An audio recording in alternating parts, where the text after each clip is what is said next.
Welcome to Switzerland.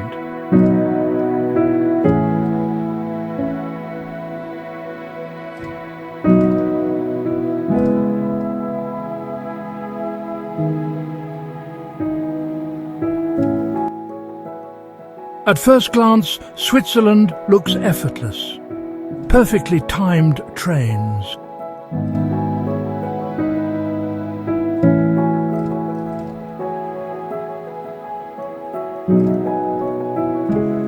Orderly cities, quiet valleys framed by mountains.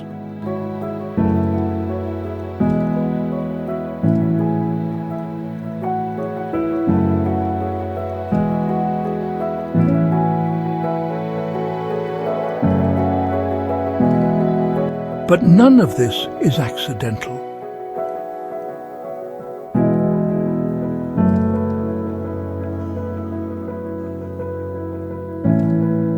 This is one of the most geographically difficult countries in Europe.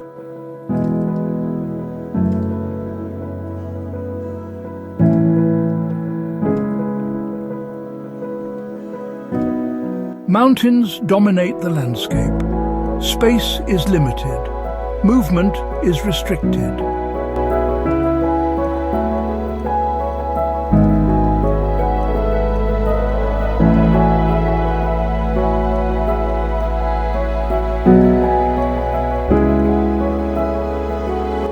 And yet, more than 8 million people live and work here, connected, organized, and largely uninterrupted by terrain that should divide them.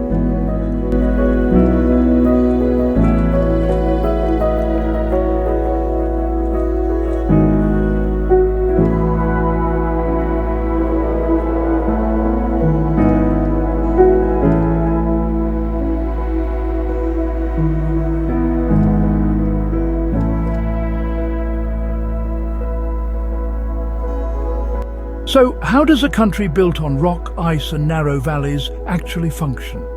How do cities grow without sprawling?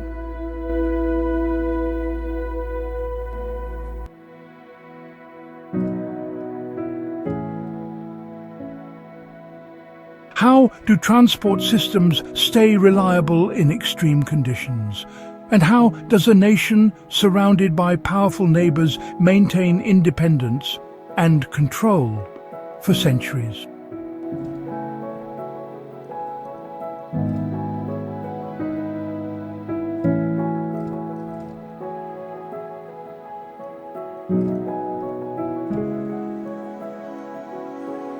The answer isn't spectacle, it's design.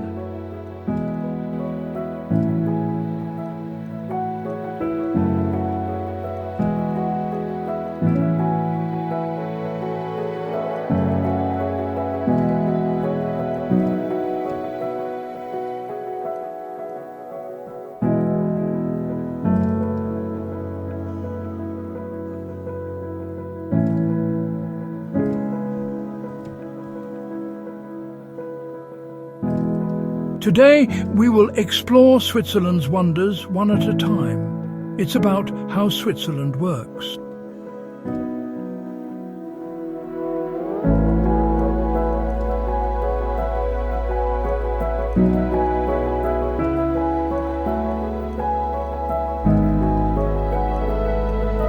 How geography shapes decisions, how limits become systems.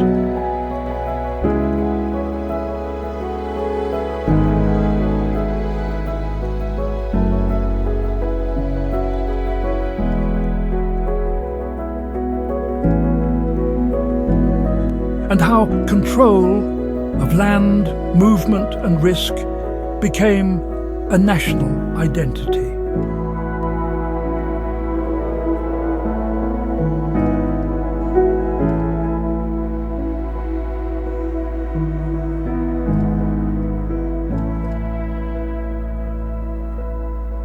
Switzerland sits at the center of Europe, bordered by 5 countries, yet shaped by conditions unlike any of its neighbors.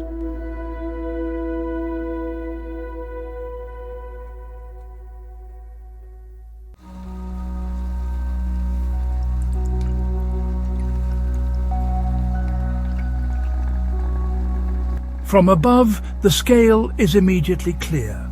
Mountains dominate the south and center.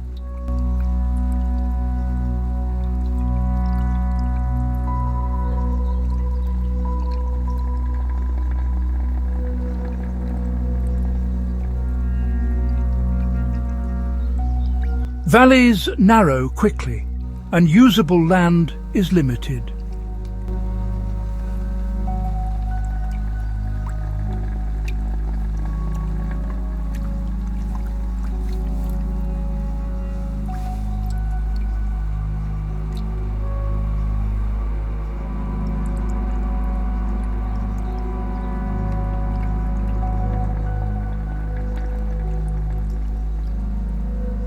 This is a small country, operating inside very firm boundaries.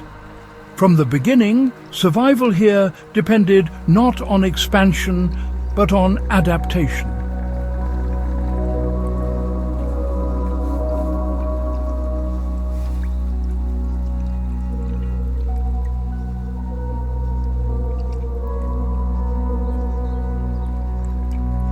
More than 60% of Switzerland is mountainous. The Alps form a continuous barrier across the country, rising sharply from the lowlands and dividing regions from one another.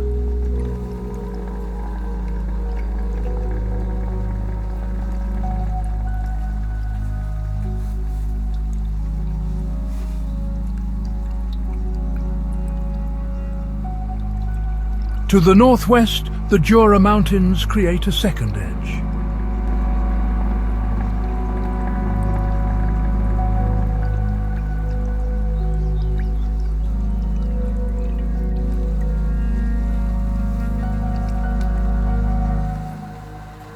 Between them lies the Swiss Plateau, a narrow strip of flatter terrain where most of the population now lives.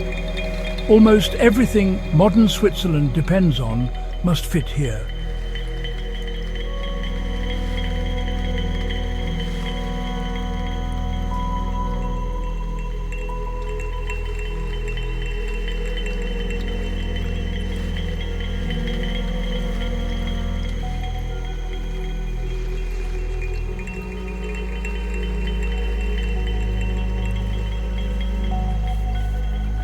The Alps themselves are the result of immense geological pressure.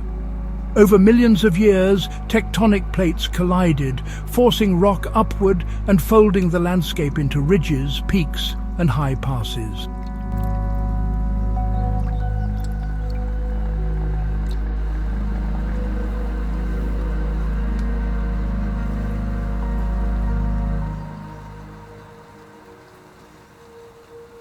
Later, glaciers advanced and retreated, carving valleys and leaving behind steep walls of exposed stone.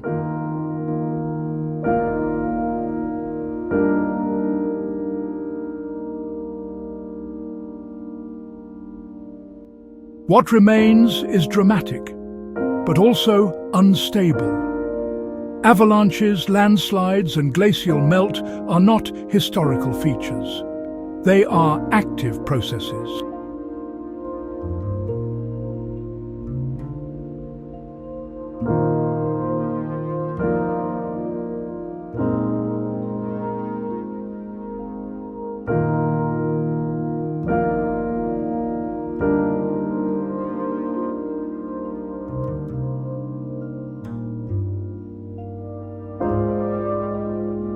Early human settlement followed the shape of the land. Communities formed in valleys where water was accessible, soil could be worked, and winter survival was possible.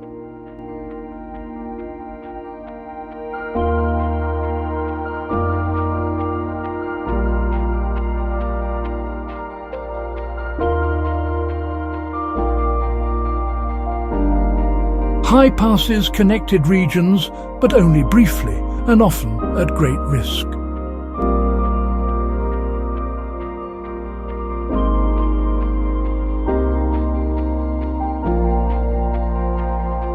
For long periods, neighboring valleys remained isolated from one another. That isolation shaped everything that followed.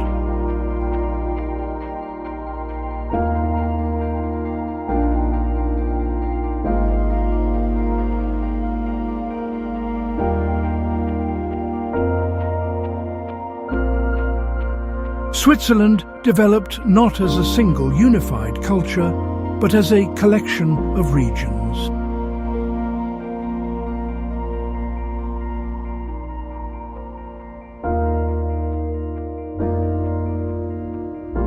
Four national languages emerged: German, French, Italian and Romansh, each rooted in geography rather than politics.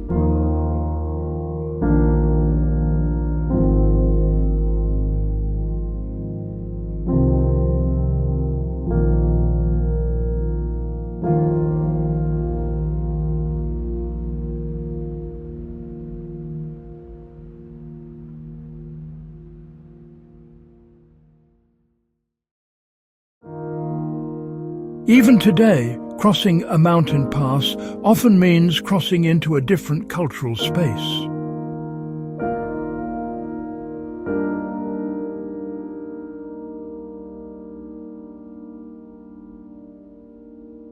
Unity here was never imposed, it was negotiated.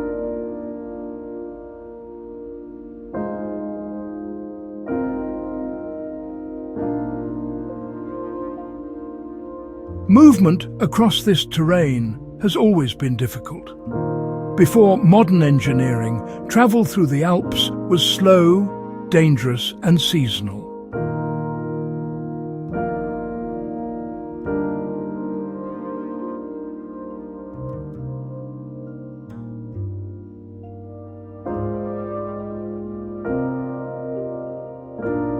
Trade routes opened and closed with the weather.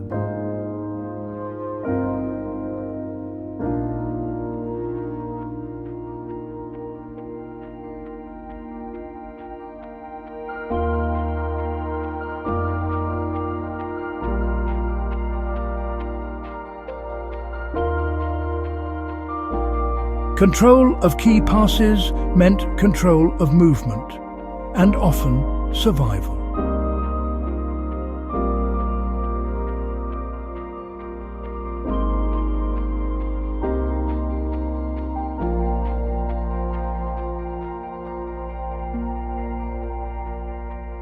Modern Switzerland is held together by infrastructure. Railways cross terrain that once separated regions for months at a time.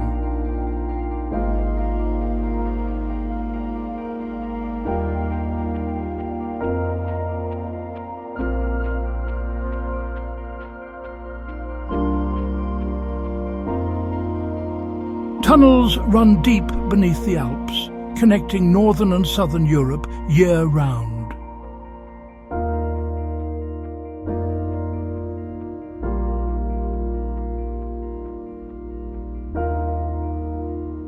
Some extend for tens of kilometers through solid rock. They are built not for spectacle, but for reliability.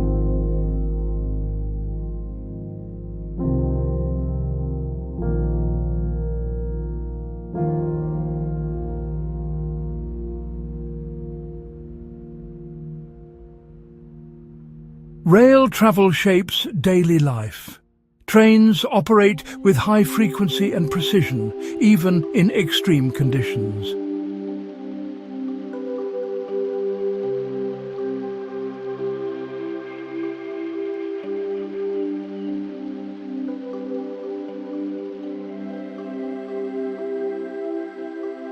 Public transport is prioritized, particularly in urban areas where space is limited and congestion carries real costs.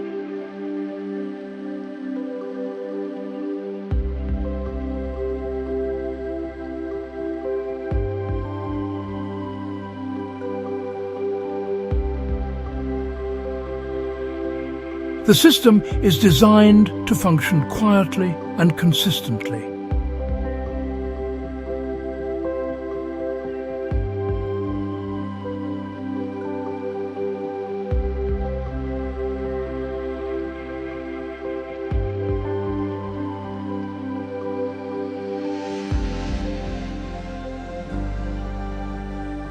This approach reflects a broader design philosophy.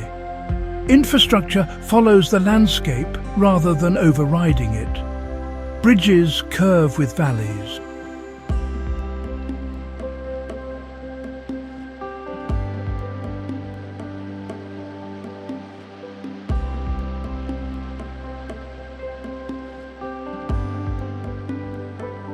Routes are planned decades in advance. Expansion is possible, but always measured.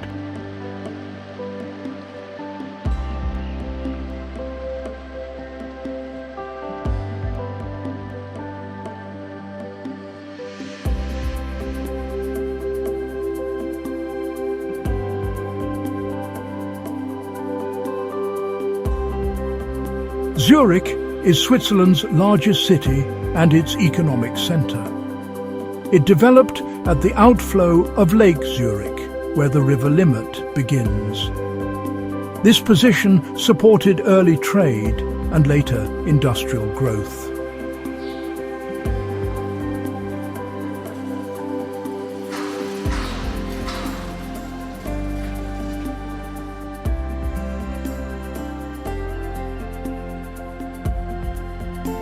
Today, Zurich is a global financial hub, but one defined by limits.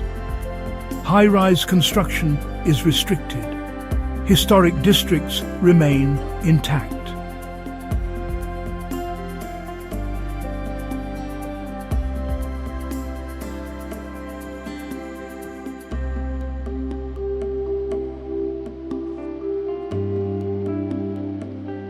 Green space is protected.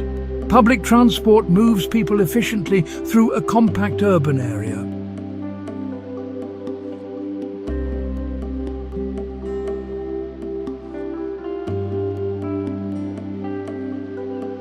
The goal is not rapid growth, it is long-term stability.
Geneva plays a different role. Located at the western edge of the country, it sits beside Lake Geneva, framed by distant mountains.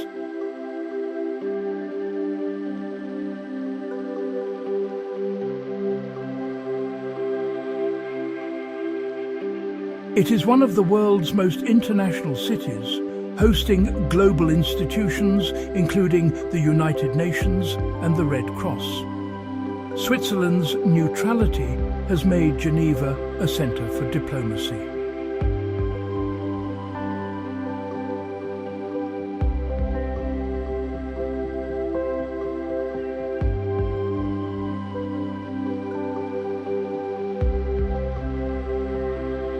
Negotiations happen here not because the country seeks attention, but because it provides controlled, predictable ground.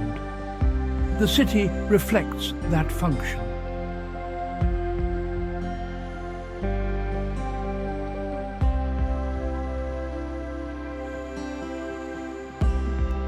Calm, structured, Outward looking,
Bern, the capital, moves at a different pace again. Founded in the 12th century, its old town occupies a narrow peninsula, carved by the River Aire. Stone arcades and medieval streets remain part of daily life.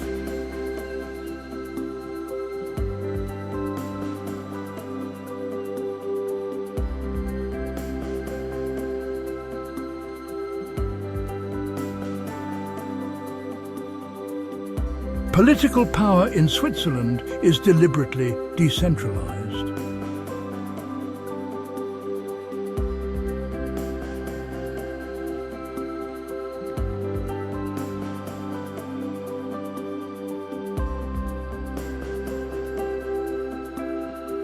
Cantons retain significant autonomy. National decisions are often made through public referendums. Change is possible, but rarely sudden.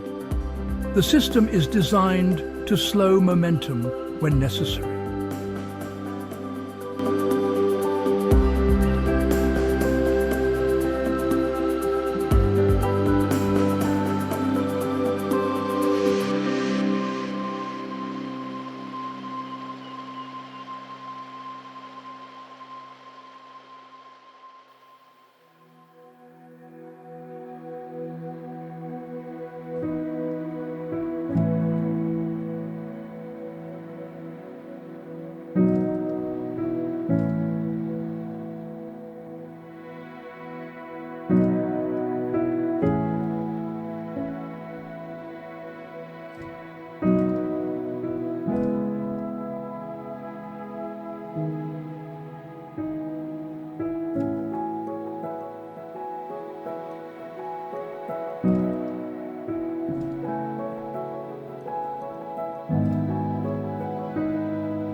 Beyond the cities, the Alps dominate daily life. Here, geography limits what can be built, where farming is possible, and how people move. Agriculture is seasonal and specialized. Dairy farming remains central in many regions.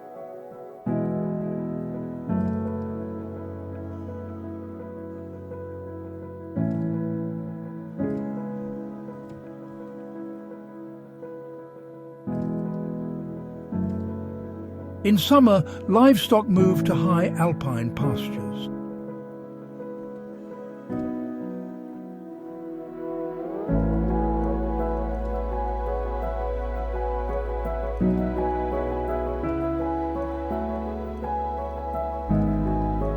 In winter, activity retreats to lower elevations.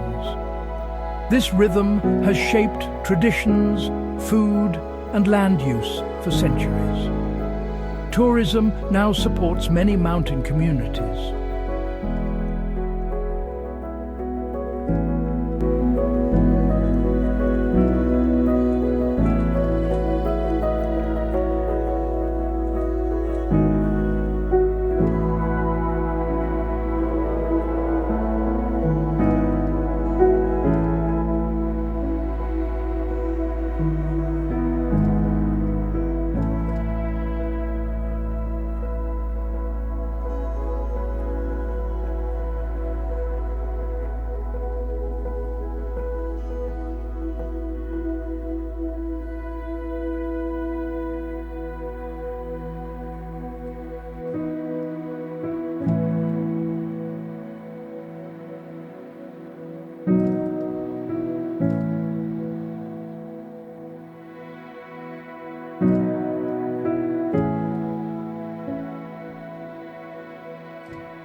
The Matterhorn.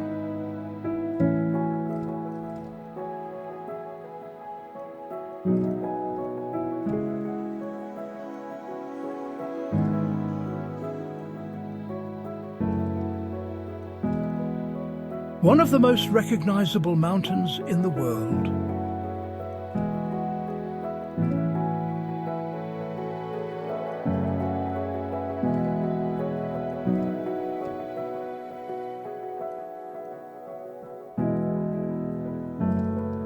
Rising more than 4,400 meters, it stands near the Italian border above the village of Zermatt.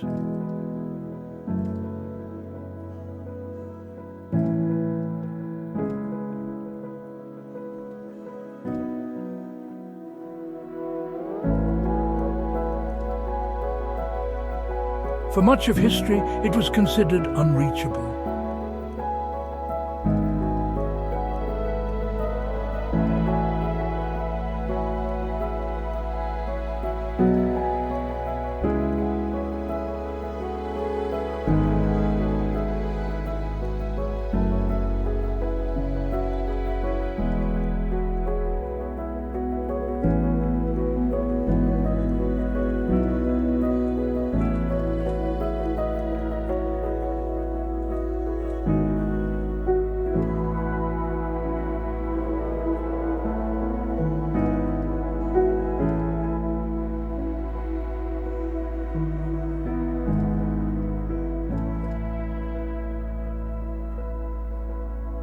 Streets wind around the church spire, where the bells mark time as they have for centuries. Morning light spills over the peaks, casting long shadows across frozen streams and cobbled squares.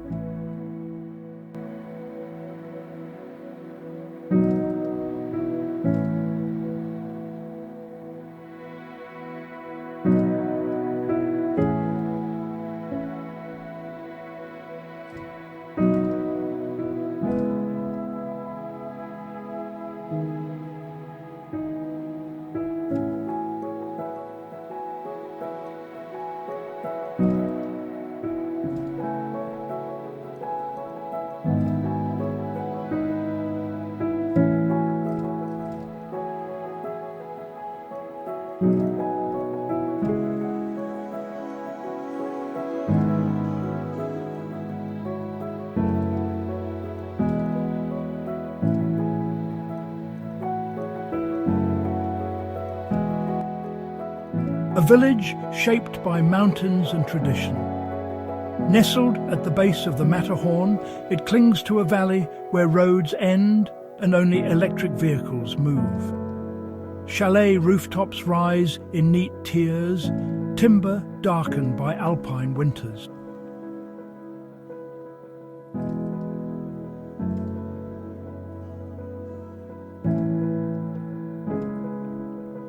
Streets wind around the church spire, where the bells mark time as they have for centuries. Morning light spills over the peaks, casting long shadows across frozen streams and cobbled squares.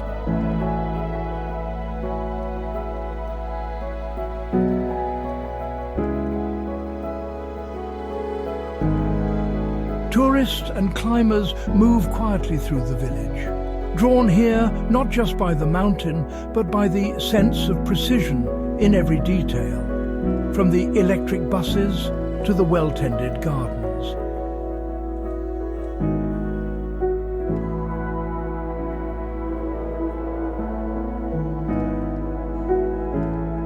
Evening comes with a soft glow, illuminating jagged ridges and reflecting in the icy lake.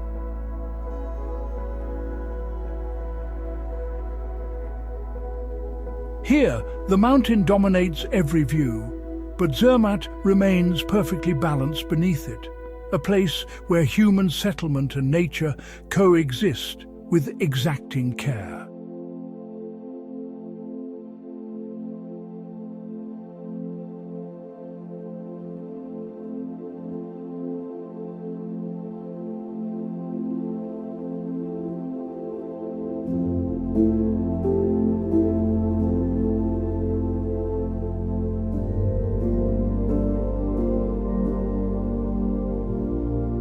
Higher still, railways reach elevations once thought impossible.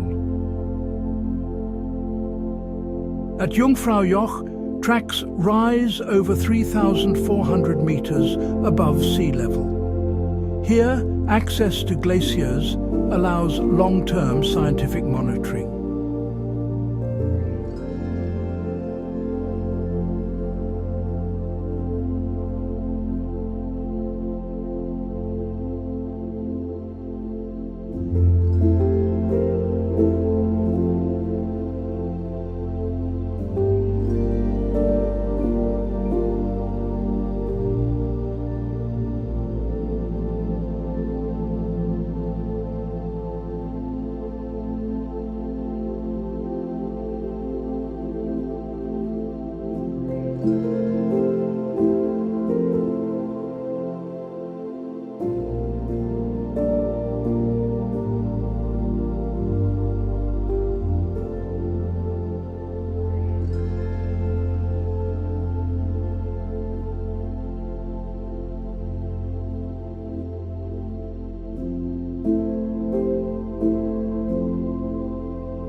Higher still, railways reach elevations once thought impossible.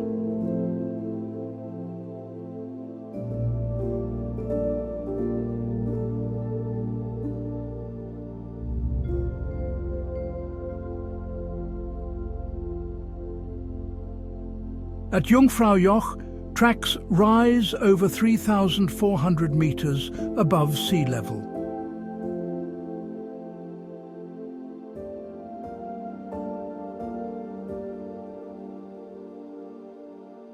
Here, access to glaciers allows long-term scientific monitoring.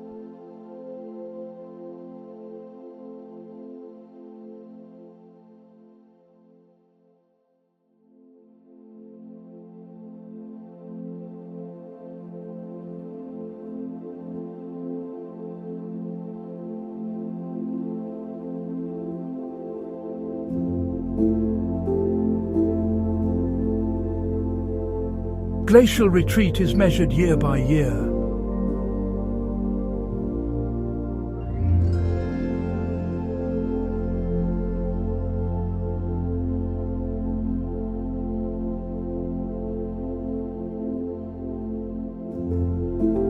As ice disappears, water supply, energy production and slope stability are affected.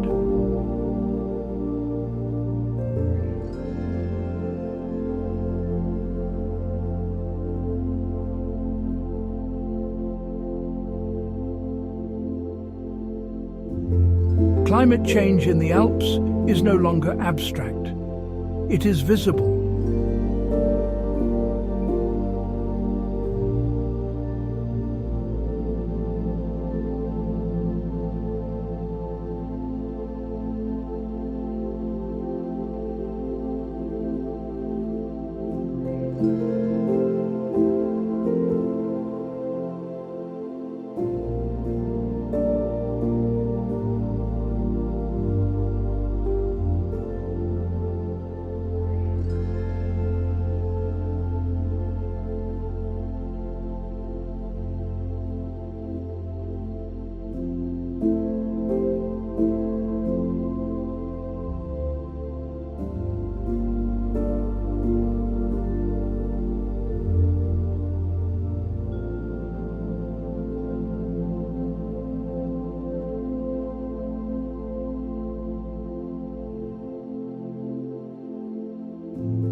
Lauterbrunnen Valley.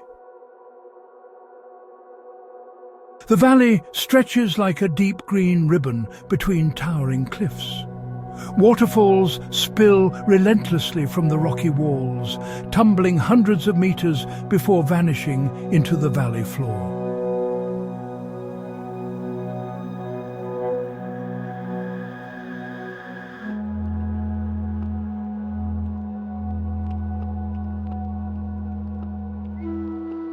Mist rises in the morning, softening the edges of pine forests and pastures, while cows graze calmly on terraces carved into the slopes.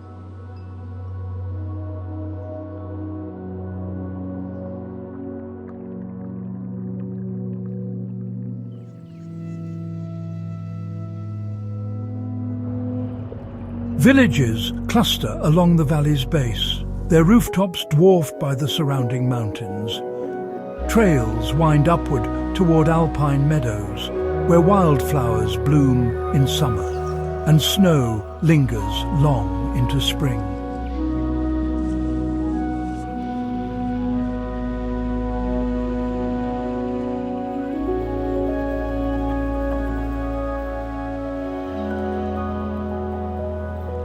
The cliffs themselves are raw and vertical, etched by glaciers that shaped the valley over millennia. Above, the sky stretches wide, highlighting the contrast between human settlement and the vast, untamed landscape.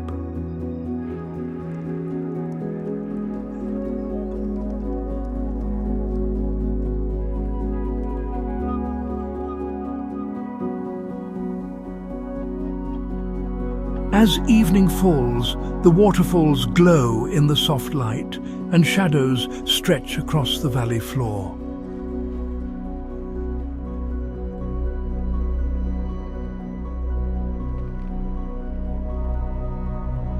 Lauterbrunnen is a place of quiet scale, where every element, from rock to water to village, exists in precise balance.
Switzerland's lakes are more than water. They are mirrors of the mountains, repositories of light, and threads connecting valleys, towns, and history.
Lake Geneva stretches wide, its surface shimmering as the sun rises behind the Alps. Along its shores, vineyards climb gently and towns hug the water's edge, their streets tracing the curve of the lake like a slow heartbeat.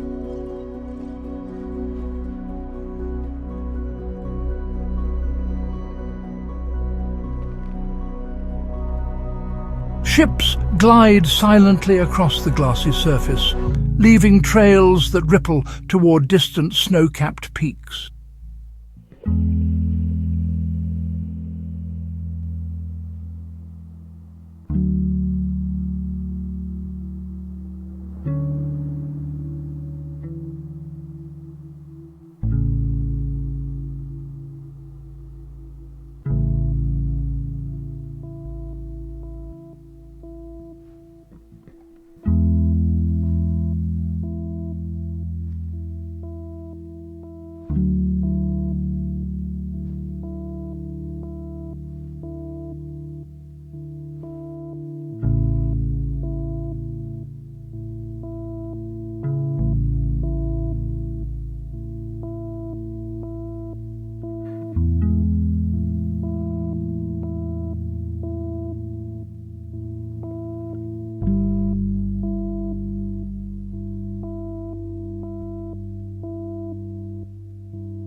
Lake Lucerne twists through the mountains like a ribbon of deep blue, bordered by steep hills and forested slopes. Villages perch on the edges, roofs dark against green, while morning mist softens the contours of the surrounding peaks.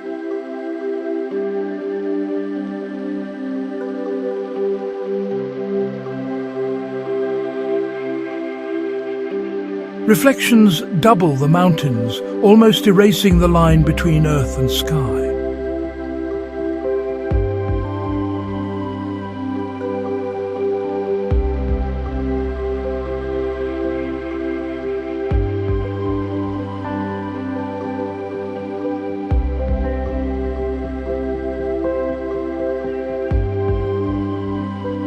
In the Bernese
Oberland, Lake Thun holds a quiet majesty. Medieval towns and castles rise above calm waters, their stones reflected perfectly in the lake below.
Lake Brienz glows turquoise beneath sheer limestone cliffs, a jewel in the Alpine landscape. Rivers feed into these lakes, waterfalls tumble from high meadows, and every element moves in a seamless rhythm. Water, rock, and human settlement in balance.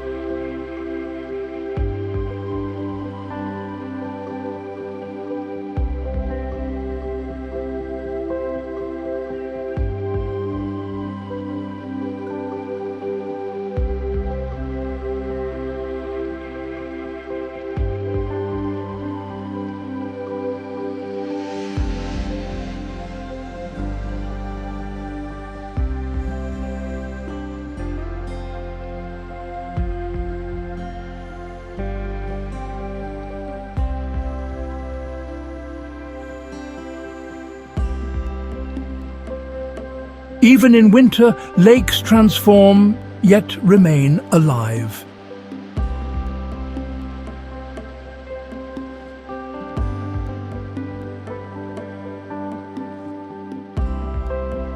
Fog drifts across frozen bays, ice edges the shore, and mountains pierce the low clouds in stark contrast.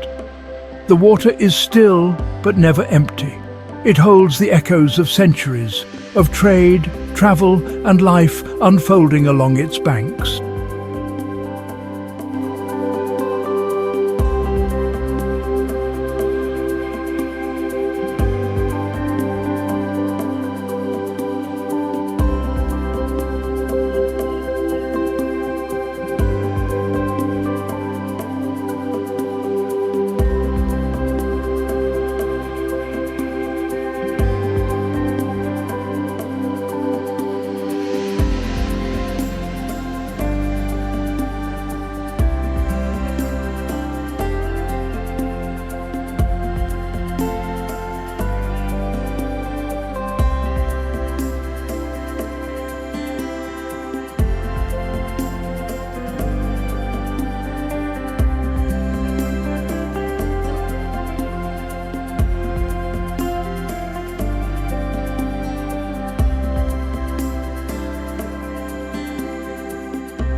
Small alpine lakes, hidden in high valleys, reflect nothing but sky and stone. The clarity of their waters is almost unreal, and the quiet is profound, broken only by wind or the distant cry of a bird.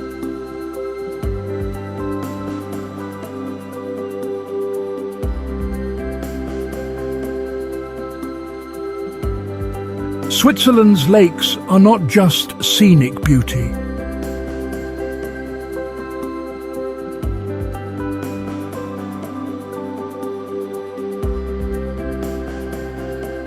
They are connectors of regions, keepers of culture, and lifelines of the landscape.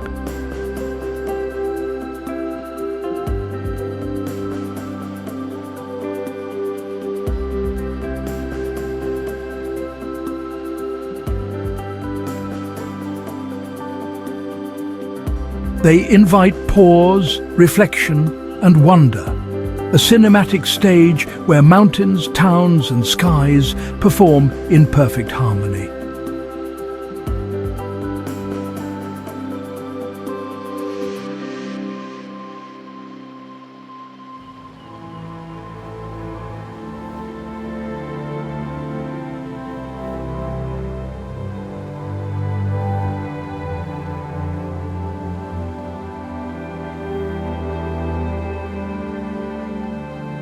Seasonal change affects every part of life. Winter in Switzerland transforms the landscape into a quiet, crystalline world.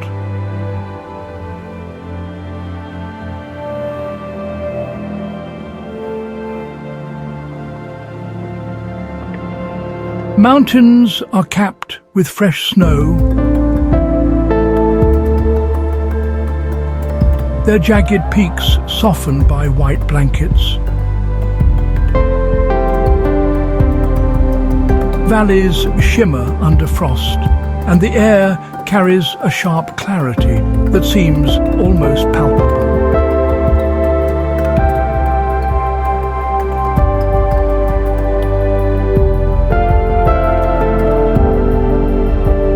Rivers slow beneath thin ice, while waterfalls continue to cascade, creating sheets of frozen water along cliffs.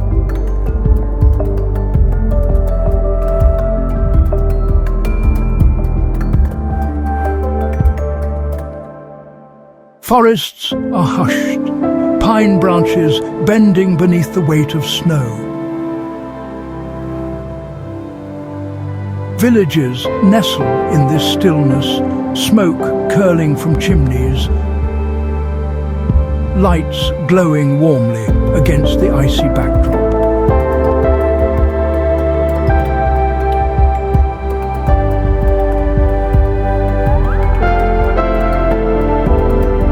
Lakes become mirrors of ice and sky.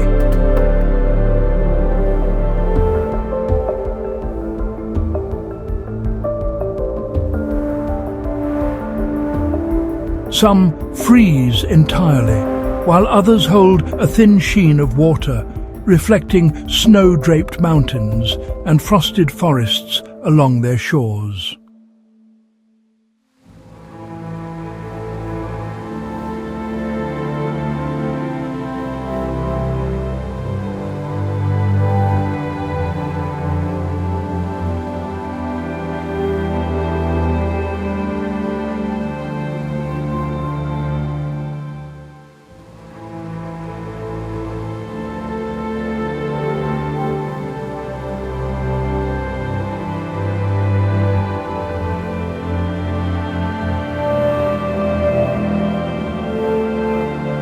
The air over these surfaces is crisp, carrying the scent of pine, stone, and winter cold. Winter in Switzerland is precise, dramatic, and cinematic, a season where every element, from stone to snow to sky, exists in perfect balance, and where the scale of nature becomes undeniable.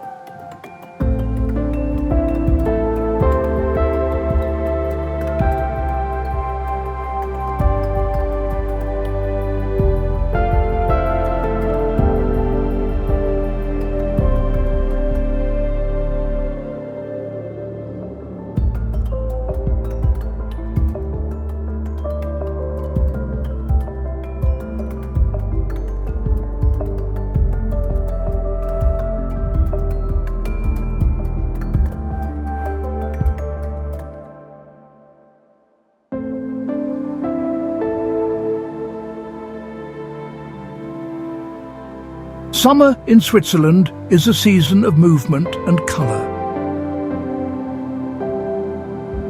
Valleys that were white with snow just months ago now burst with green.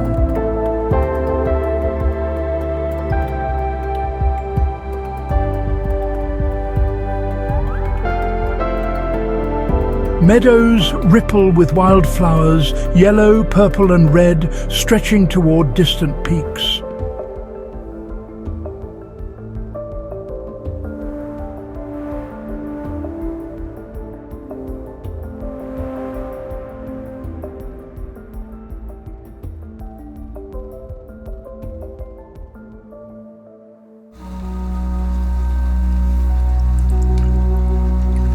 Cows graze calmly on terraces, their bells ringing softly, marking time in the slow rhythm of the mountains.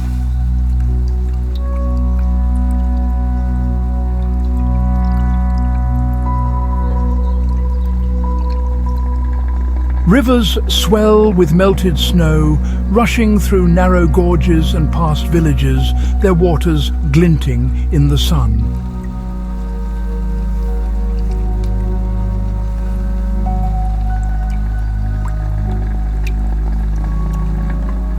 Waterfalls tumble relentlessly, feeding lakes that mirror the blue sky and the jagged peaks around them.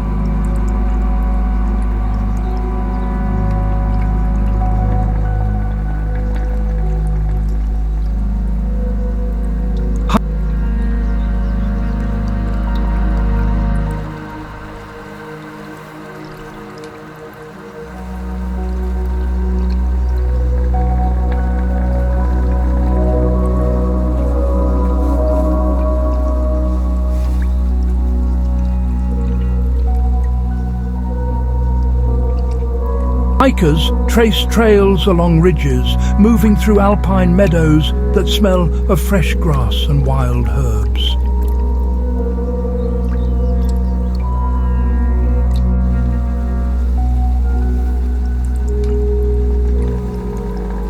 Paragliders lift silently into thermals, drifting over villages and valleys, painting the air with motion.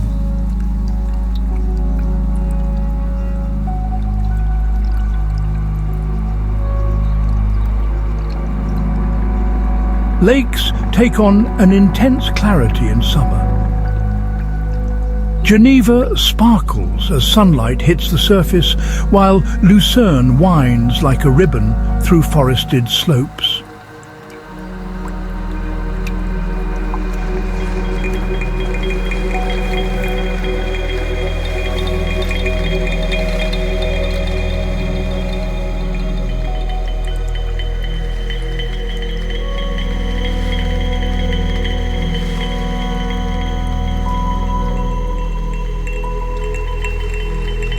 Smaller alpine lakes reflect the sky with perfect stillness, framed by rocky cliffs and flowering shores.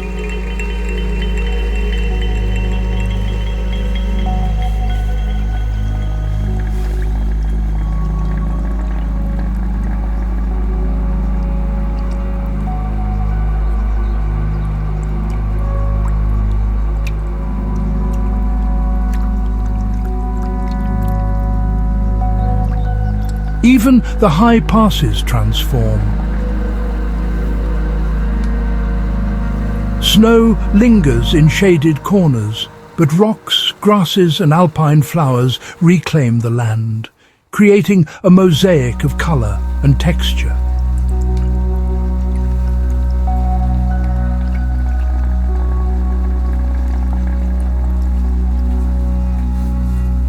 Trains climb the mountains, connecting towns and valleys, carrying both residents and travellers into the heart of summer's spectacle. Villages awaken fully in the warm months. Terraces fill with conversation, markets brim with fresh produce, and festivals honour centuries-old traditions.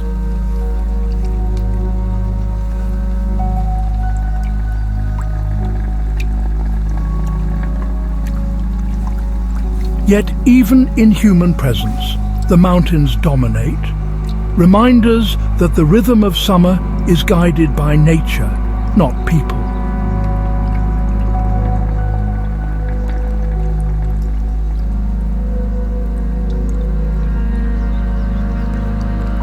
As the day fades, light spills across peaks and valleys, painting slopes in gold and amber.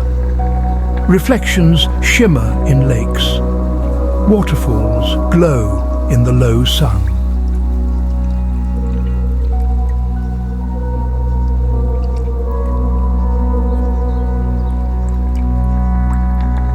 And the scent of grass and pine drifts down from the heights, carrying the calm intensity of the Alpine summer.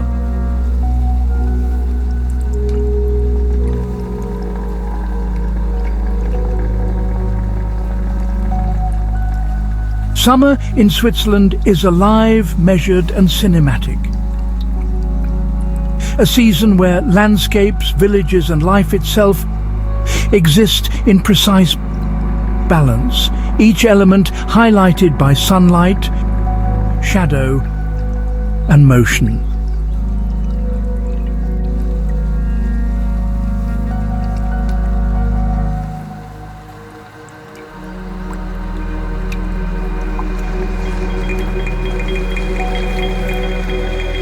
Switzerland does not rely on spectacle.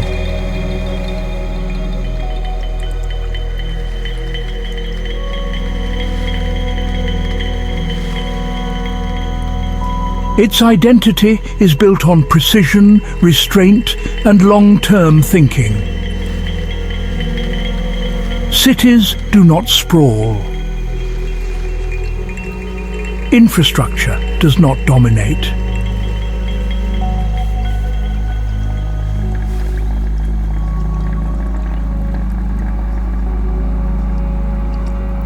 Nature is neither romanticized nor ignored. The result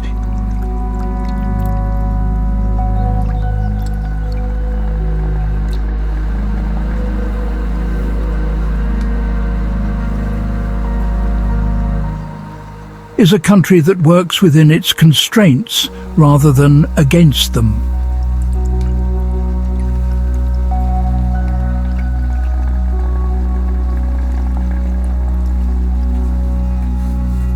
A landscape shaped by ice and pressure, a society shaped by limits.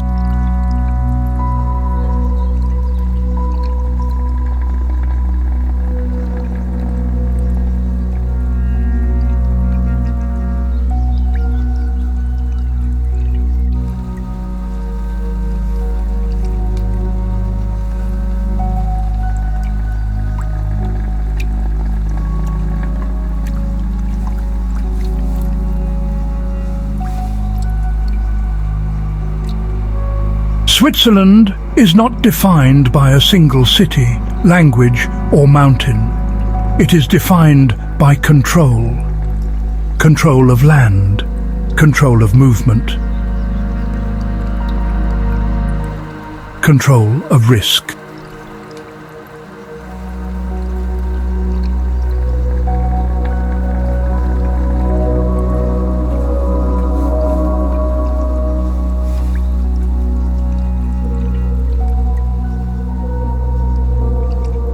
In a world driven by speed and expansion, Switzerland offers a different model.